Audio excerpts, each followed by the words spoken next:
हरे कृष्णा। दरअसल आप लोगों को ऐसे बैठे हुए देखकर बड़ी प्रसन्नता हो रही है, क्योंकि आपको किसी और तरह से बैठना था, व्यवस्था कुछ और की गई थी, लेकिन भगवान की योजना की भगवान चाहते थे कि यहाँ रहें, कुछ ऐसा हो। सो आभारी हैं आप सबके कि इतनी बारिश होने पर भी, तकलीफ़ होने पर भी, समय होने पर भी, ये तो हमारा समय था कि इस समय तो प्रोग्राम समाप्त तो होना चाहिए था, लेकिन अब शुरू हो रहा है, फिर भी आप लोग बने हुए हैं, तो इसीलिए बहुत बहुत धन्यवाद आप सबका। बस थोड़ी सी प्रार्थना है कि आप में से एक कोई, आप हमारे भक्तों में से एक कोई बच्चों को थोड़ा पीछे शांत कर लें। अब तो शांत हो गए हैं, ताकि सभी को लाभ मिल सके। आप इसको ना छूइए मत, छोड़ दीजिए जैसा है ना, बार बार उसको चेंज मत कीजिए। उनको आवाज़ जा रही है अंदर?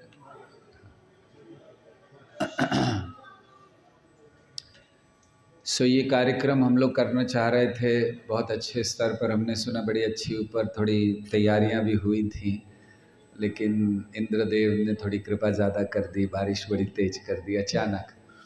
वैसे ग्रेटर नोएडा में बारिश होना बड़ा अच्छी बात है, सबको अच्छा लगता है, लेकिन ऐसे समय में इतनी तेज़ बारिश करना, थोड़ा सा रुकना चाहिए था 2-3 घंटा इंद्रदेव को, मगर वो रुके नहीं, क्या करें। सो यहाँ लॉबी में प्रोग्राम हो रहा है, कोई बात नहीं। हाँ जी, ओह अच्छा, हमें लगा हमसे बात कर रहे हैं, भगवान से बात कर रहे हैं। Thank you. आप लोग कृपया अपने मोबाइल थोड़ी देर के लिए बंद कर दीजिए, कुछ नहीं होगा। आधा घंटा मोबाइल यूज़ नहीं करेंगे तो देश का नुकसान नहीं हो जाएगा। आप में से कोई ऐसे महत्वपूर्ण व्यक्ति हैं जिनके बिना मोदी जी देश नहीं चला सकते हैं, तो फिर आप अपना मोबाइल ऑन रखिए, और अगर नहीं तो बंद कर दीजिए, देश चलता रहेगा। हाँ जी, अच्छा अच्छा।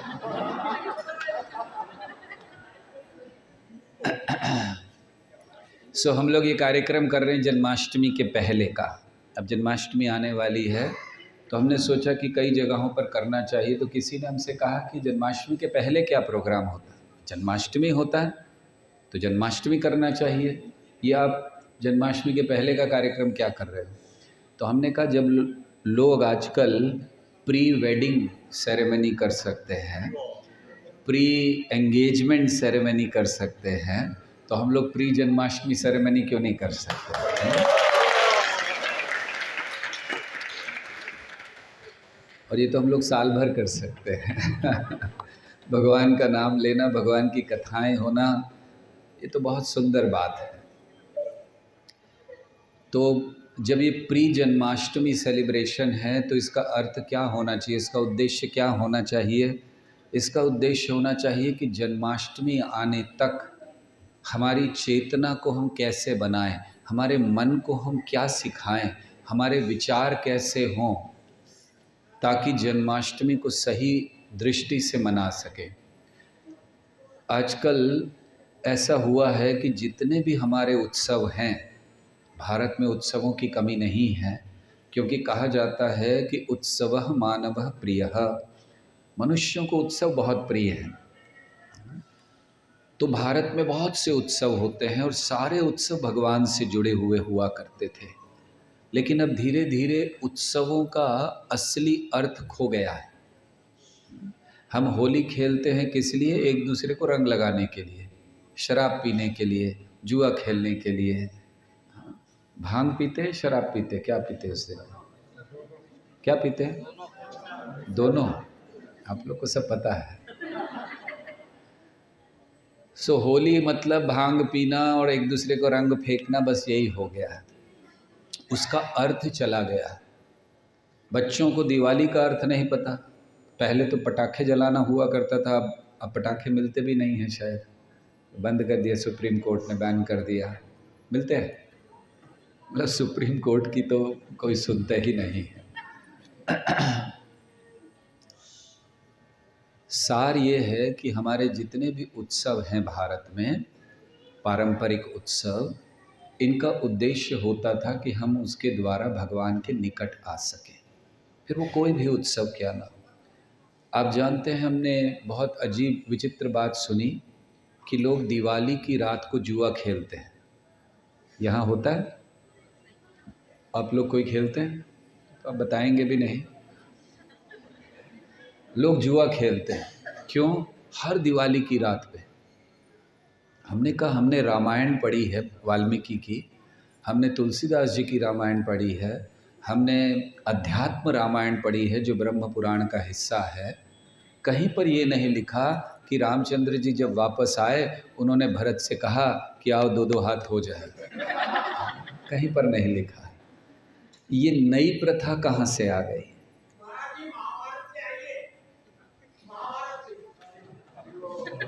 महाभारत के समय दिवाली कैसे मनाते थे आपको पता है? कहाँ पर लिखा है महाभारत में कि दिवाली के दिन जुआ खेल रहे थे? पांडवों ने दिवाली के दिन किया था, तो प्रथा कहाँ से आ गई? हम तो प्रथा की बात कर रहे हैं, जुए की बात नहीं कर रहे हैं। ये गलत है कहना कि कोई भी प्रथा शास्त्र से आती है। गलत प्रथा ये हम बनाते हैं। भगवान जो देते हैं बड़ा शुद्ध होता है। एक काम करिए, वो केले हटा दीजिए वहाँ से, वो बेचारा तोड़ने में इतनी परेशानी ले रहा है, उसको हटा दो, केले हटा दो, वो जाता रहेगा, उसको कहाँ, एक दे दो उसको दे दीजिए। हाँ बस बैठ जाए।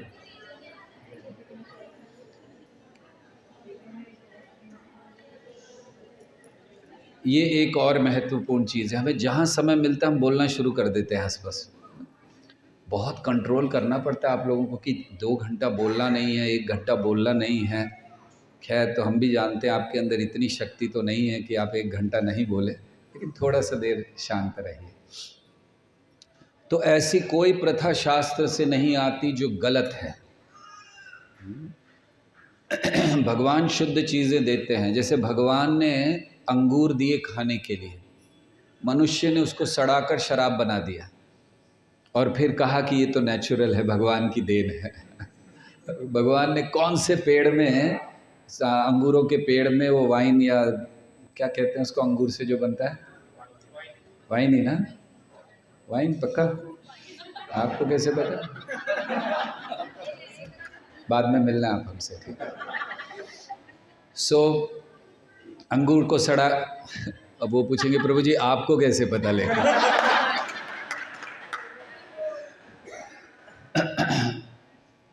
तो इसीलिए उत्सवों के असली उद्देश्य को समझना जरूरी है, और इन कार्यक्रमों के द्वारा हम ये जाने कि कृष्ण के आने का सही उद्देश्य, जन्माष्टमी मनाने का सही तरीका क्या है, ये कोई भी उत्सव मनाने का सही तरीका। तो इसलिए हम लोग ये कार्यक्रम कर रहे हैं। समय क्या हुआ?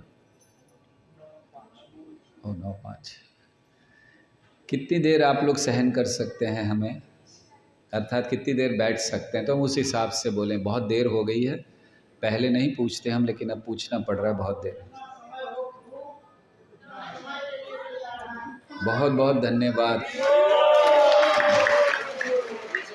कृष्ण का जन्म 12 बजे हुआ था रात को, तो कम से कम 12 बजे तक तो चलना चाहिए ना?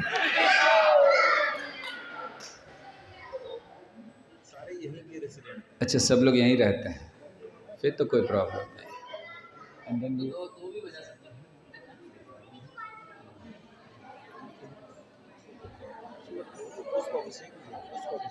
और फिर यहाँ पर आपके लिए डिनर की भी व्यवस्था की है, इसलिए आपको घर जाकर बनाना नहीं है, तो चिंता नहीं है। हम पैक करके ले जाएं, उसमें क्या प्रॉब्लम है? अब बुला लीजिए घर वालों को भी। ओके ठीक है, ज़्यादा समय नहीं लेंगे।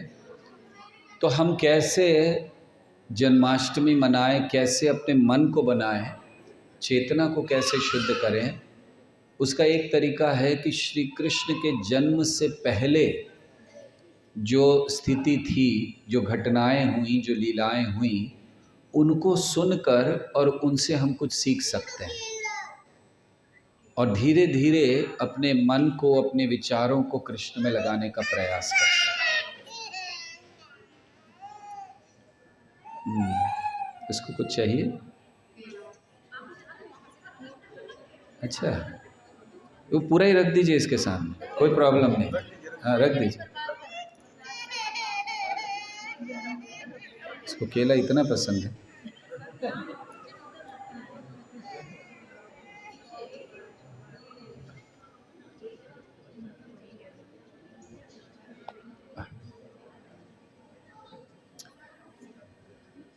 Okay, finger on your lips. थोड़ा सा शांत रहिए।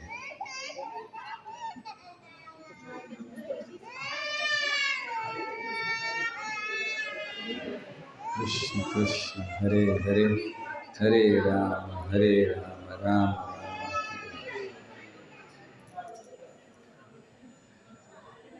ये बच्चों को पालना कोई सरल चीज़ नहीं है ना।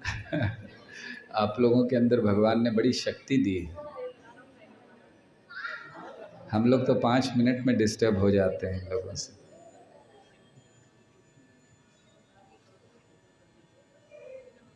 आपको भी केले अच्छे लगते हैं? हमें पता ही नहीं।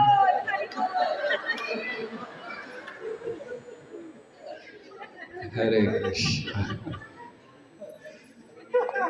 ओके, अभी थोड़ा शांत रहे हम।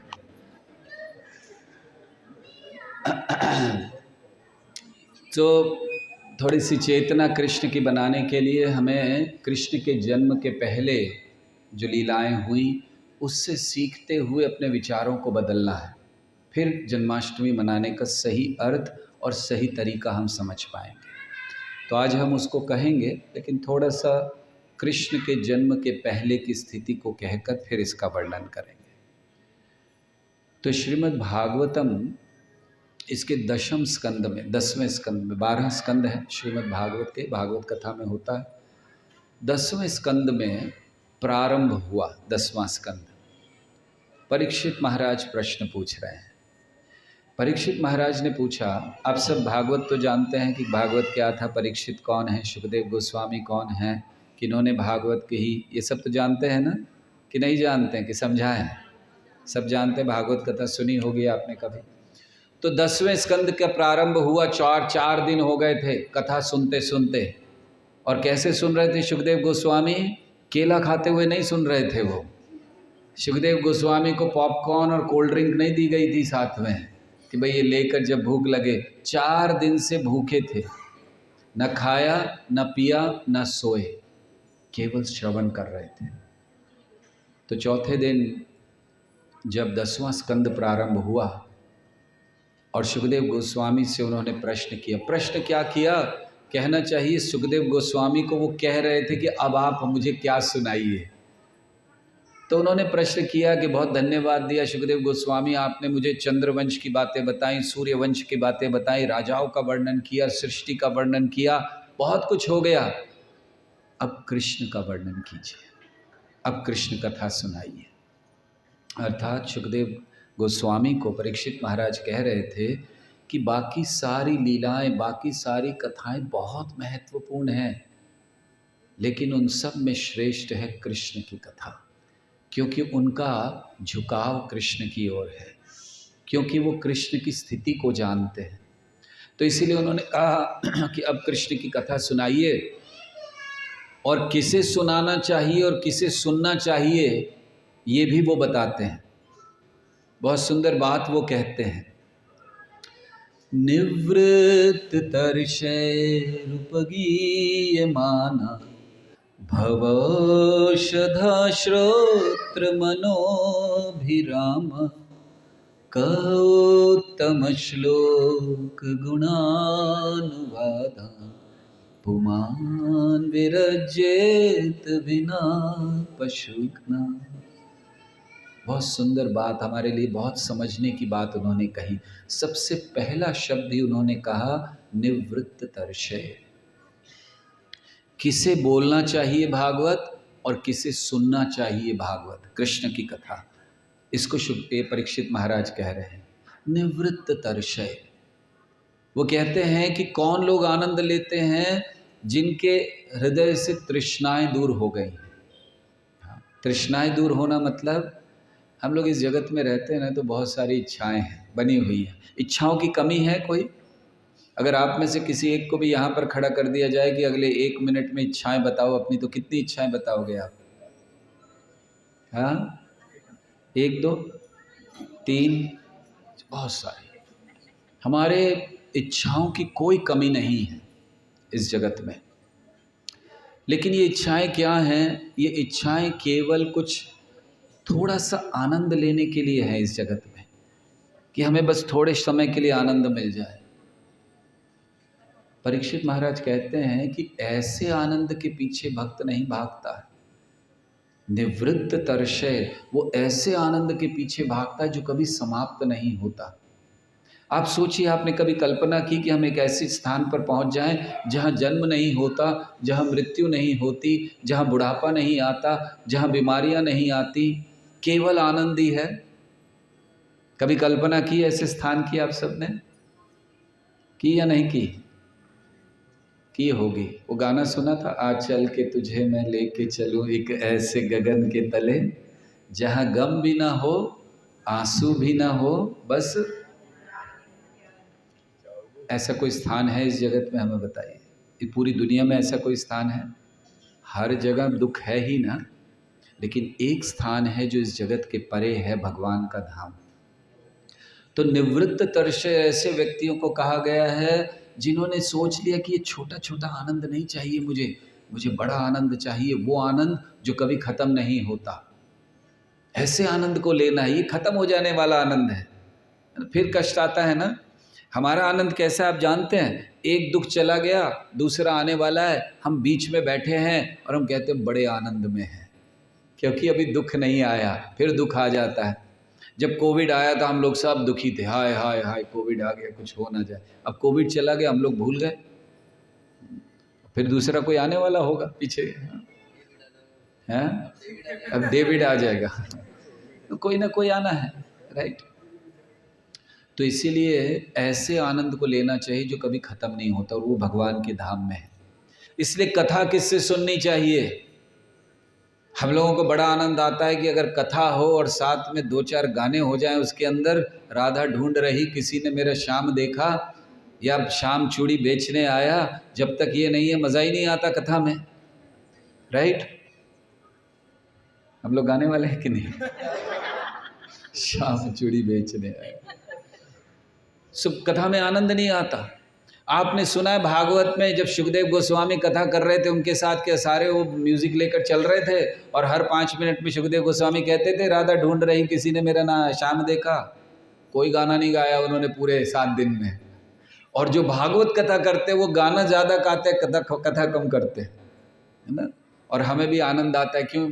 चलो प्रभु जी एंटरटेनमेंट हो रहा है ना। भक्ति एंटरटेनमेंट के लिए नहीं है, भगवान एंटरटेनमेंट के लिए नहीं बने। एंटरटेनमेंट के लिए आपका इंटरनेट है, आपका सब कुछ है, करिए। लेकिन भगवान बने हैं भक्ति के लिए, गंभीरता के लिए। इसीलिए किससे सुनना चाहिए? ऐसे लोगों से नहीं जिन्होंने भागवत कहने का, ये भागवत कथा को अपना व्यवसाय बना लिया, प्रोफेशन बना लिया है। हमारे भागवत कथा करने के लिए हमारे अकाउंट में 5 लाख रुपए जमा कीजिए, तब 7 दिन की भागवत कथा होगी। या हमें पता नहीं आजकल क्या रेट चल रहा है। 5 लाख लेते हैं, ज़्यादा लेते हैं? ज़्यादा लेते हैं। सो एनीवे, तो ऐसे जो केवल पैसे के लिए कथा कर रहे हों, ऐसे व्यक्ति से सुनकर आपके मन में केवल पैसे कमाने की भावना आएगी। निवृत्त तर्षय, ऐसे व्यक्ति जो जीवन जी रहे हैं भगवान के लिए, ऐसे व्यक्ति जो पालन कर रहे हैं भगवान के भक्ति का, ऐसे व्यक्ति जो रोज भगवान की सेवा कर रहे हैं, उनसे हमें भागवत सुनना चाहिए। और सुनने वाला भी कैसा हो? सुनने वाला भी इसलिए नहीं आए कि चलो थोड़ा सा मनोरंजन हो जाएगा, चलो देखें क्या हो रहा है, कथा हो गई तो बहुत अच्छा, हमारा जीवन सफल हो जाएगा। सुनने वाला भी इसलिए आए कि मैं भागवत सुनने जा रहा हूँ जिससे कृष्ण के प्रति प्रेम बढ़े। अगर हृदय में कृष्ण के प्रति प्रेम नहीं बढ़ रहा है तो भागवत का कोई अर्थ नहीं है, क्योंकि भागवत का हर श्लोक एक ही उद्देश्य के लिए बना है, श्री कृष्ण से प्रेम बढ़ाने के लिए। वो प्रेम जो गोपियों ने किया, वो प्रेम जो यशोदा मैया ने किया, वो प्रेम जो नंद महाराज ने किया, वो प्रेम जो ग्वाल बालों ने किया। तो कृष्ण से प्रेम करना हमें सीखना है। और कब होगा? जब बोलने वाला केवल धन के लिए, व्यवसाय के लिए नहीं बोलेगा, और सुनने वाला केवल मनोरंजन के लिए नहीं सुनेगा। निवृत्त तर्षैरुपगीयमानात् भवौषधा, ये एक दवाई है कृष्ण कथा। और फिर अंत में कहते हैं कि कौन ऐसा व्यक्ति होगा जो एक कथा नहीं सुनेगा? उसको पशुघ्नाथ कहा गया, मतलब पशुओं को मारने वाला कसाई। केवल कसाई होगा जो कृष्ण की कथा नहीं सुनेगा। दूसरे शब्दों में, जिसको अपनी चिंता नहीं है, जो नरक में जाने के लिए तैयार है, वो कृष्ण कथा नहीं सुनता। तो ऐसे कहकर परीक्षित महाराज ने प्रश्न पूछे सुखदेव गोस्वामी से कि हमने सुना है कि श्री कृष्ण और बलराम जी आए। प्रश्न किया कि बलराम जी की माँ कौन है? हमने सुना देवकी के गर्भ में आए थे, लेकिन जन्म लिया रोहिणी के गर्भ से। तो माता कौन है उनकी, देवकी या रोहिणी? ये प्रश्न किया परीक्षित महाराज ने। फिर परीक्षित ने प्रश्न किया कि श्री कृष्ण आए, उन्होंने लीलाएं की, कृपया बताइए क्या क्या किया उन्होंने, ब्रज में कैसे लीला की, कितना समय रहे, कितनी पत्नियां हुई उनकी, कितने उन्होंने और लीलाएं की, क्या क्या युद्ध किए, हमें ये सब बताइए। और हमने जो नहीं पूछा वो भी बताइए, हो सकता है हम कुछ याद ना हो हमें। तो ऐसा उन्होंने प्रश्न किया परीक्षित महाराज ने कि हम सुनना चाहते हैं। हमारा जीवन सफल तभी होगा। देखिए, हम सबको मनुष्य जीवन मिला है ना, किस लिए मिला है? मनुष्य जन्म पाया राधा कृष्ण ना भजिया, जानिया सुनिया विष खाइनो। मनुष्य जन्म मिला है, मनुष्य जन्म पाइया राधा कृष्ण ना भजिया। हमने राधा कृष्ण का भजन नहीं किया, बहुत कुछ कर लिया, हमने बहुत बड़ा घर बना लिया, हमने फैक्ट्री बना ली, हमने समाज में बहुत सेवा कर दी, हमने कुछ राष्ट्र के लिए कर दिया, बहुत अच्छी बात है। अच्छे कार्य करना बहुत अच्छी बात है, लेकिन इसकी पूर्णता आती है जब हम इन्हीं अच्छे कार्यों को भगवान से जोड़ देते हैं। जीवन में कृष्ण को लाइए, कृष्ण केंद्र होने चाहिए हमारे जीवन के।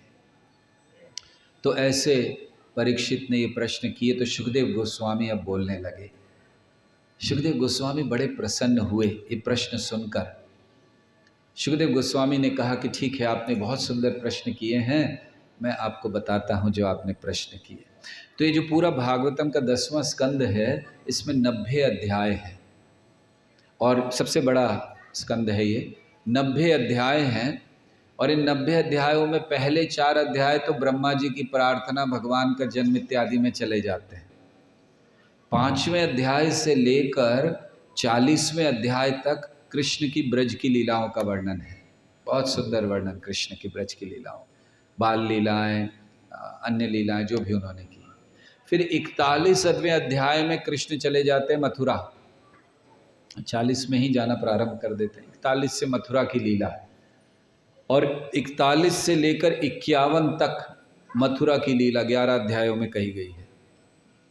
और फिर श्री कृष्ण की लीला प्रारंभ होती है द्वारका। तो 52 क्या कहते हैं उसको, 52वें अध्याय से फिर द्वारका लीला प्रारंभ होती है, जो अंतिम अध्याय तक चलती है। करीब 35 अध्याय हैं, तो 90 अध्याय तक वो चलता है। तो ऐसे ये 90 अध्यायों में कृष्ण की लीला को अब प्रारंभ कर रहे हैं सुखदेव गोस्वामी। अभी कृष्ण का जन्म का वर्णन नहीं किया है। तो सुखदेव गोस्वामी कहते हैं कि एक समय पृथ्वी पर बहुत सा कष्ट बढ़ गया, पृथ्वी को भार हो गया। हमने जब पहली बार सुना तो हमें बड़ा आश्चर्य हुआ कि पृथ्वी इतनी चीज़ों को उठाती है, पर्वत हैं, समुद्र हैं, बड़ी बड़ी बिल्डिंगें हैं, क्या क्या नहीं है, पृथ्वी को भार क्या हो सकता है। उसको तो भार, सारे भार लेने चाहिए। हम सुनते पृथ्वी का भार बढ़ गया और पृथ्वी चली गई ब्रह्मा जी के पास गाय का रूप लेके, बचाइए रक्षा कीजिए। तो क्या भार होता है पृथ्वी को? ऐसी कौन सी चीज़ होती है? सर, पाप बढ़ गए। तो ऐसी कौन ये चीज़ है कि पृथ्वी सहन नहीं कर सकती? बहुत अच्छा, पाप। जब पृथ्वी पर पाप बढ़ जाता है, पाप क्या है, किसे कहते हैं पाप? हम कह सकते हैं अरे वो व्यक्ति पापी है, वो जिसने खून कर दिया वो पापी है इत्यादि। हम तो बिल्कुल पापी नहीं हैं, हमारे बोझ नहीं है। भागवतम के 8वें स्कंद में कहा गया है कि अगर कोई व्यक्ति झूठ भी बोलता है तो वो पृथ्वी पर भार है। ऑफकोर्स आप लोग तो शक्ल से ही लग रहा है कभी झूठ बोला नहीं आपने जीवन में। सही है ना, गलत बोल रहे हैं? बिल्कुल सही है, मतलब शक्ल से ही लग रहा है आप लोगों ने कभी झूठ बोला ही नहीं है। अपोजिट है इसका। वो लोग बचपन से झूठ बोलते आए हैं ना। स्कूल नहीं जाना होता था तो पेट दर्द हो गया, स्कूल बस आ रही है तो पेट दर्द हो गया, स्कूल बस चली गई तो सब खत्म। आज के बच्चे कुछ और बोलते होंगे, हम लोग तो इतना ही करते थे, हमारे लिए तो वही झूठ था।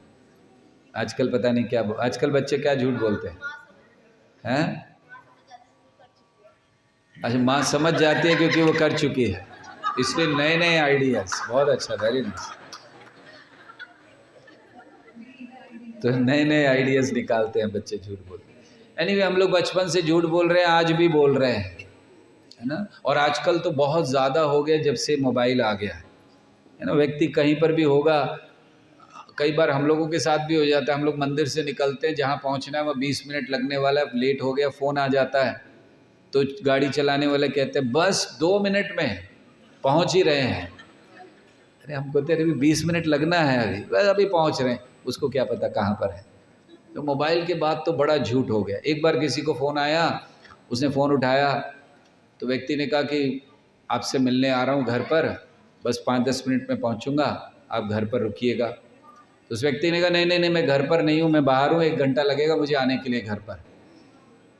तो उसने कहा महाराज लैंडलाइन पे फ़ोन किया मैंने। तो आदत हो गई थी ना मोबाइल की, बोला अरे मैं अभी बाहर हूँ बाहर हूँ, वो लैंडलाइन पे फ़ोन किया था, भूल गया वो। तो जो झूठ बोलने वाला है वो भी पृथ्वी का भार है। इसीलिए पृथ्वी पर क्या भार होता है? पृथ्वी पर्वतों को सहन कर सकती है। जितनी जनसंख्या बढ़ जाए पृथ्वी को कोई तकलीफ नहीं है, जनसंख्या पृथ्वी की तकलीफ नहीं है, लेकिन पापी जनसंख्या पृथ्वी की तकलीफ है।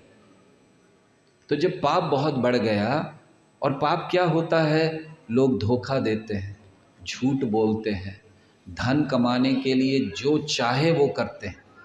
देखिए आजकल तो यही है ना कि धन जिसके पास है वो सफल व्यक्ति है, बस कैसे कमाया उसने उसका कोई देखता नहीं, धन आ गया जय हो। तो ये चीज़ें पृथ्वी का भार है। तो जब ऐसा बढ़ गया, पाप बढ़ गया, सो पृथ्वी ब्रह्मा जी के पास गई और उसने प्रार्थना की। तो ब्रह्मा जी ने भी कहा कि मैं कुछ नहीं कर सकता हूँ, मेरी क्षमता सीमित है। हाँ वो ब्रह्मा हैं, इस ब्रह्मांड के, कहना चाहिए कि इस ब्रह्मांड के मालिक हैं, लेकिन वो सबसे बड़े मालिक नहीं हैं। तो ब्रह्मा जी ने कहा पृथ्वी से मैं मालिक हूँ लेकिन बड़ा मालिक नहीं, बड़े मालिक तो भगवान हैं, तो चलो उनके पास चलते हैं। तो उनको लेकर वो क्षीर सागर के तट पर आए, और जहाँ क्षीर सागर मतलब एक सागर है इस ब्रह्मांड में जो दूध का सागर है। आप लोग सोचो ना कितना अच्छा है, रोज रोज लाने की ज़रूरत ही नहीं है, दूध का सागर है। तो भगवान वहाँ श्वेत द्वीप है उस पर विराजमान है। ब्रह्मा जी भी जा नहीं सकते, वो श्वेत द्वीप के बाहर ही वो क्षीर सागर के तट तक जा सकते, क्रॉस नहीं कर सकते। तो ब्रह्मा जी वहाँ से प्रार्थना करते हैं कि हे प्रभु, पृथ्वी पर भार पड़ गया, आप कुछ कीजिए। पाप हो गया। तो भगवान उनको उत्तर देते हैं कि आपके आने से पहले ही मुझे पता था क्या है। क्योंकि देखिए, भगवान को बताना की ज़रूरत होती है क्या? फिर भी हम लोग जाकर रोज़ बताते हैं ना कि भगवान ये दे दो, भगवान वो दे दो, मांगते रहते कि नहीं? कोई ज़रूरत नहीं है, भगवान को सब पता है आपको क्या चाहिए और आपके लिए क्या अच्छा है, ये भगवान जानते हैं। हाँ जी, मन के आइडियाज़ नोट करते हैं। वेरी गुड, बहुत अच्छा। और क्या करते हैं? बिल्कुल, उन्हें सब पता है। आपके सोचने से पहले उनको पता ही क्या सोचने वाला है। क्यों? क्योंकि भगवान यही है हृदय में, इतना निकट और कोई नहीं है। हमारे मित्र हो सकते हैं, हम कहते हैं बहुत क्लोज फ्रेंड है, हमारे संबंधी हो सकते हैं, लेकिन सबसे क्लोज कौन है?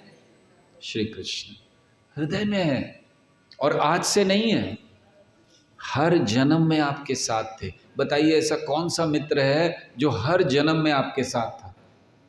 आज आपका कोई अच्छा मित्र होगा, कोई अच्छे संबंधी होंगे, माता पिता होंगे, पिछले जन्म में कहाँ थे? क्या आप जानते हो आपके पिछले जन्म के माता पिता कहाँ हैं इस समय? आपके सामने भी होंगे तो आपको नहीं पता होगा। तो इसलिए भगवान हर जन्म में हमारे साथ है। एक स्थान पर तो वर्णन ये भी है कि अगर हम नरक में भी जाते हैं कष्ट भोगने के लिए, भगवान वहाँ भी हमारे साथ, छोड़ते नहीं हमारा साथ। ऐसे मित्र हैं। ये तो हम हैं जो उनको छोड़ देते हैं। किस लिए छोड़ देते हैं? थोड़ा पैसा कमाने के लिए, थोड़े मान प्रतिष्ठा पाने के लिए, बस। लेकिन भगवान इतने दयालु हैं कि वो देखते रहते हैं कब ये मेरी ओर मुड़ेगा। शास्त्रों में बड़ा सुंदर उपमा दी गई है कि एक वृक्ष है, वृक्ष पर दो पक्षी बैठे हैं। एक पक्षी केवल फल खा रहा है, देख भी नहीं रहा दूसरे की तरफ, और दूसरा केवल उसको देख रहा है कि कब ये मेरी ओर मुड़े। तो पहला पक्षी है आत्मा, हम। आत्मा मतलब हम लोग कई बार कहते हैं हमारी आत्मा नहीं, हम। और दूसरे पक्षी हैं भगवान। पहला पक्षी आत्मा, हम केवल आनंद लेने का प्रयास कर रहे हैं इस जगत में, इस वृक्ष पर बैठकर, और भगवान केवल देख रहे हैं कि कब ये मेरी ओर मुड़े और इसको मैं ऐसे स्थान पे ले जाऊं, ऐसा इसका जीवन कर दूं कि कभी इसके जीवन में कष्ट नहीं आए। तो पृथ्वी की प्रार्थना सुनकर भगवान ने कहा हम सब जानते हैं। तो जब भी हम भगवान के समक्ष जाएं, प्रार्थनाएं मत कीजिए कि भगवान मुझे ये दे दो, भगवान वो दे दो। भगवान सब जानते हो, वो ये भी जानते हैं कि आपके लिए क्या अच्छा है, आप नहीं जानते हो। हम उस बच्चे की तरह हैं जो बीमार हो जाता है, डॉक्टर कहता है इसको कोल्ड ड्रिंक मत पिलाओ, बुखार है, लेकिन बच्चा मांगता रहता है। बच्चे को नहीं पता कि कोल्ड ड्रिंक मेरे लिए ठीक नहीं है, माता पिता जानते ठीक नहीं है। इसी तरह भगवान एक बहुत प्रेम करने वाले पिता की तरह है। हम लोग बहुत कुछ मांगते, भगवान को पता है ये सही नहीं है, देते नहीं है वो। तो जब ऐसे पृथ्वी गई भगवान के पास, भगवान ने कहा मुझे पता है और बहुत जल्द मैं प्रकट होऊंगा, अब आप लोग वापस जाइए। तो ब्रह्मा जी बड़े प्रसन्न हुए। ब्रह्मा जी ने सारे देवताओं को कहा कि भगवान आने वाले हैं, आप लोग सब जल्दी जल्दी जन्म लेना शुरू कर दो पृथ्वी पर, यदुवंश में। भगवान यदुवंश में आएंगे, आप सब जन्म लेना शुरू कर दो। तो जो भी यदुवंशी थे अधिकतर देवता थे, कुछ थे भगवान के संगी जो भगवान के साथ आए थे, और कुछ थे देवता। तो ये सारे देवताओं ने अपने अंश के रूप में अवतार लेना शुरू कर दिया भगवान की सहायता करने के लिए। क्यों आए देवता? स्वर्ग को छोड़कर इस पृथ्वी पर साधारण मनुष्य की भूमिका में क्यों आए? क्योंकि उनको भगवान की सेवा का अवसर मिल रहा था। हमारे जीवन में अगर हमें थोड़ा सा भी अवसर मिल जाए ना भगवान की सेवा का, तो हमें मानना चाहिए, एक स्थान पर लिखा है कि करोड़ों करोड़ों जन्मों तक भी अगर हम धन्यवाद देते रहे भगवान को, तो हम उनका ऋण नहीं चुका सकते। क्योंकि अगर थोड़ी सी सेवा हमें मिल जाए उसके बदले में, तो वो सेवा बहुत महत्वपूर्ण है। सेवा से प्रेम आता है। माँ बच्चे की सेवा करती है तभी तो बच्चे के प्रति प्रेम बढ़ता है उसका। ऐसे ही अगर हम भगवान की सेवा करें, बहुत सी सेवा कर सकते हैं। कोई पूछ सकता है मैं क्या सेवा कर सकता हूँ? जन्माष्टमी आ रही है, भगवान के लिए भजन गाइए, भगवान की कथा को कहिए, भगवान का प्रसाद ग्रहण कीजिए। हम लोग जन्माष्टमी मना रहे हैं और हम आप सबको इनवाइट करेंगे कि आप लोग आएँ, कथा सुनिए, प्रसाद लीजिए। ये सेवा है। या कुछ सेवा कर सकते हैं, भगवान के लिए भोग बना सकते हैं, छोटा सा भोग बना दिया। देखिए भगवान छोटी सी छोटी सेवा को भी याद रखते हैं, कभी भूलते नहीं हैं। हम लोग भूल जाते हैं। आप में से कितने लोगों को याद है 10 साल पहले किसी एक व्यक्ति ने आपके लिए कुछ अच्छा किया था? हम लोग भूल जाते हैं। तो हम में और भगवान में अंतर क्या है? भगवान और हम में अंतर ये है कि हमारे लिए अगर कोई बहुत अच्छा कार्य करता है, हम कई बार उदाहरण देते हैं कि अगर 99 अच्छे कार्य आपके लिए किसी व्यक्ति ने कर दिए और एक गलत कार्य कर दिया, कुछ एक उसने ऐसा कर दिया, आप उसकी कभी शक्ल नहीं देखोगे, भूल जाओगे वो 99 कार्य जो उसने अच्छे किए हैं। और भगवान कैसे हैं? भगवान के प्रति 99 बार आप अपराध कर दो, उनकी ओर देखो मत, उनकी भक्ति मत करो, उनके पास मत जाओ, उनके मंदिर मत जाओ, लेकिन एक छोटी सी सेवा कर दो, भगवान वो 99 चीज़ों को भूल जाते हैं, केवल एक छोटी सी सेवा को याद रखते हैं। ये भगवान है। और ऐसे भगवान को हम भूल जाते हैं।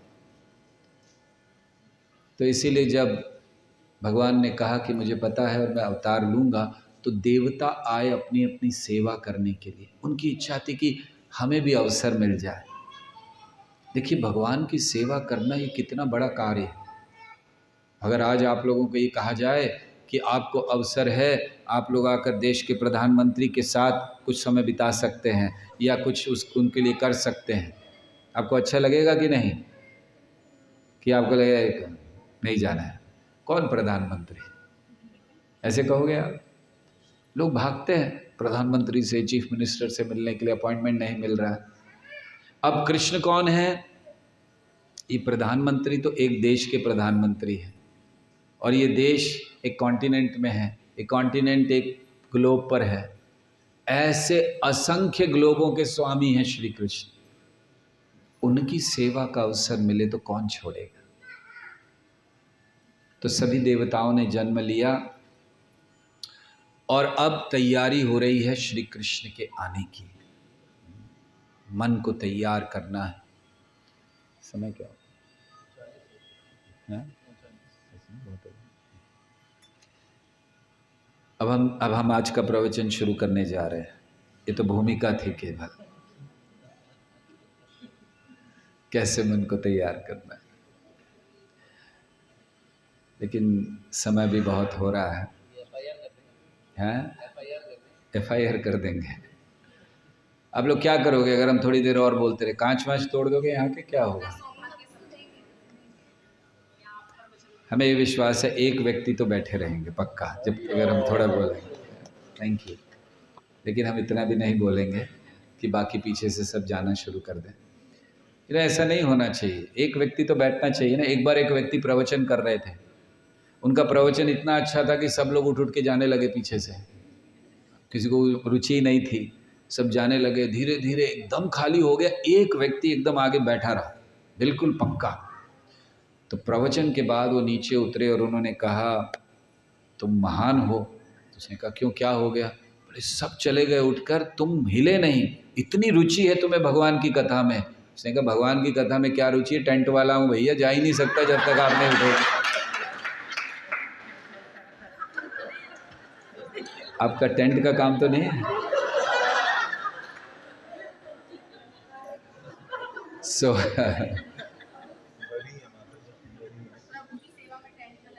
हाँ जी, अच्छा आपका टेंट का ही काम है? नहीं, अच्छा हाँ हाँ, सेवा में कुछ भी मिल जाए वो तो सही है। हमें लगा कहीं ऐसा तो नहीं कि इनका भी टेंट का काम है, वो भी नहीं उठे। अभी तक भागवतम की जो कथा प्रारंभ हुई, जिसमें पृथ्वी देवी गई और भगवान ने आश्वासन दिया, और आगे की फिर कथा चलती है कैसे देवकी का विवाह हुआ इत्यादि। बहुत सुंदर कथा है जहाँ बड़े से उपदेश आते हैं। लेकिन प्रमुखता अब हमें जन्माष्टमी के पहले तक और जन्माष्टमी कैसे मनानी चाहिए, क्या मार्ग है। तो जन्माष्टमी के पहले हमें चेतना कैसे करनी है, रोज़ भगवान का स्मरण करके, जैसे देवकी कर रही थी। देवकी ने 8 साल तैयारी की जन्माष्टमी मनाने की, एक दिन 2 दिन नहीं, 8 साल, क्योंकि हर वर्ष एक संतान को उत्पन्न कर रही थी, उसको मरते हुए देख रही थी। किसी ने प्रश्न किया कि देवकी क्या पागल थी? पता था कि कंस मार देगा, क्यों बच्चे को जन्म दे रही थी? मारने के लिए। कैसी क्रूर माँ है। देवकी बच्चे को जन्म दे रही थी ये जानते हुए कि कंस मार देगा, लेकिन इंतज़ार कर रही थी कृष्ण का। एक भक्त सारे कष्टों को सहन करता है अगर कृष्ण के दर्शन होने वाले हैं। जन्माष्टमी कृष्ण का दर्शन, कृष्ण का प्राकट्य है। तो सबसे पहली चीज़ हमें अपने मन को उनके स्मरण में लगाना चाहिए। जन्माष्टमी केवल बस जाकर घूम घाम के आना नहीं, आज से स्मरण में लगाइए भगवान के। दूसरा, हमें ये सोचना चाहिए कि जन्माष्टमी पर कोई ना कोई सेवा हमें करनी चाहिए। बिना सेवा के नहीं रह सकते। कुछ ना कुछ सेवा हमारी होनी चाहिए, कुछ भी हो जाए। एक छोटा सा भोग मन के भगवान को लग जाए, बहुत अच्छा। तो सेवाएं होनी चाहिए। जन्माष्टमी के दिन हम लोग भगवान को भोग अर्पण करते हैं। और अभी हम अफ्रीका में थे, ज़ाम्बिया देश है वहाँ पर, तो वहाँ हम लोगों ने रथ यात्रा की। तो हम लोगों ने अनाउंस किया कि हम भगवान को 1100 भोग लगाने वाले हैं। पिछले साल हम गए थे, हमने 1008 भोग लगाए थे। इस साल 1100 किया। और आश्चर्य की बात, कहाँ की बात कर रहे हैं हम? अफ्रीका की, भारत नहीं। वहाँ पर बहुत थोड़े भारतीय होते हैं, ज़्यादातर दूसरे वहाँ के लोकल लोग होते हैं। तो वहाँ पर जब अनाउंस किया गया कि हम लोग 1100 भोग लगाना चाहते हैं भगवान को रथ यात्रा के दिन, तो भक्तों ने इतना भोग बनाया, 1137 भोग लगे थे भगवान को उस दिन। तो आप सोचिए, अगर अफ्रीका जैसे देश में अगर 1137 भोग लग सकते हैं, तो यहाँ के 1008 भोग नहीं लग सकते भगवान को? लगने चाहिए कि नहीं लगने चाहिए जन्माष्टमी? ये तो तब बनेंगे जब आप लोग थोड़ा थोड़ा बना कर लाओगे। आप में से कितने लोग भगवान के लिए भोग बना के लाएंगे? हाथ ऊपर कीजिए जन्माष्टमी के दिन पर। हम वो देख रहे हैं किसने हाथ ऊपर नहीं किया। हाँ जी, लाना कहाँ?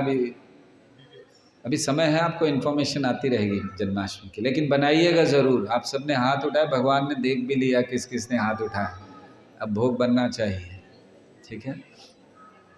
तो ऐसी कोई तैयारी कीजिए और श्रवण कीजिए सतत, जब तक भगवान। अभी देखिए, हम लोग ये प्रोग्राम आज से शुरू कर रहे हैं, हम लोग अलग अलग जगहों पर ये प्रोग्राम करने वाले हैं। तो आपको भी यहाँ पर और रेगुलर एक कार्यक्रम कराना चाहिए जिससे श्रवण हो सके बारंबार भगवान के विषय में। तो भगवान की सेवा, भगवान का स्मरण हो। और जन्माष्टमी के दिन हम लोग उपवास करते हैं। उपवास मतलब कृष्ण के निकट रहना, उपवास। तो जन्माष्टमी के दिन सुबह से लेकर रात को 12 बजे तक व्रत होता है। आप में से कितने लोग जन्माष्टमी का व्रत रखते हैं? ओके, बहुत अच्छा। सुबह से लेकर रात को 12 बजे तक, और 12 बजे व्रत खोला जाता है जन्माष्टमी। हम लोग तो जल भी नहीं लेते हैं, पूरा दिन पानी भी नहीं लेते हैं। लेकिन आप लोग जितना कर पाएँ, अगर जल के बिना जल के हो तो ठीक है, नहीं तो जल लेकर कर लीजिए या फल लेकर कर लीजिए, उससे ज़्यादा नहीं। 12 बजे तक रात को व्रत करना है। और व्रत तोड़ना है जब भगवान की आरती होगी। हम लोग जहाँ मना रहे हैं उत्सव को, 12 बजे ठीक हम लोग आरती करते हैं भगवान की, उसके बाद फिर व्रत को तोड़ना है। तो आप सबसे हमारी विनती है कि आप लोग इस उत्सव में आइए, भाग लीजिए। और आगे भी यहाँ ऐसे कार्यक्रम होते रहे। हम क्षमा चाहते हैं, समय बहुत हुआ है इसलिए हमें रुकना पड़ेगा यहाँ। हमारी तो इच्छा थी कि देवकी का विवाह करा देते कम से कम, लेकिन अब अगले क्लास तक के लिए रुकना पड़ेगा। हरे कृष्णा